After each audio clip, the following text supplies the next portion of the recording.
எங்க அறிவிச்சு அப்படியே போயிரும் முள்ளுக்குள்ள போயிரும்.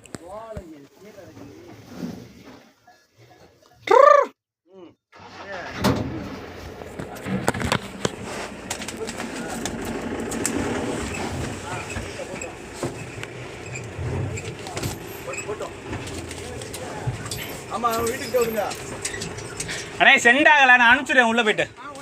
சரி.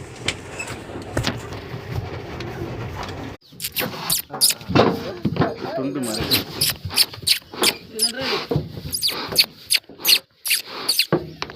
இது உள்ளே எடுத்துப்பா. நாங்கள் வண்டி அங்கே போய் அவுத்துக்கிறோம். ஆமாண்ணே. ஏங்க உக்கா உள்ளே டோரையே முட்டுது. இல்லை துண்டங்க இருக்கா மீன் லேசா எடுக்கலாம் வீடியோ நல்லா. ம் உள்ளே நிற்கிறியா? ஏன் உள்ளே நிற்கணும் எப்படியும் டாயிர கூடாதுல. சரி ரைட்டு.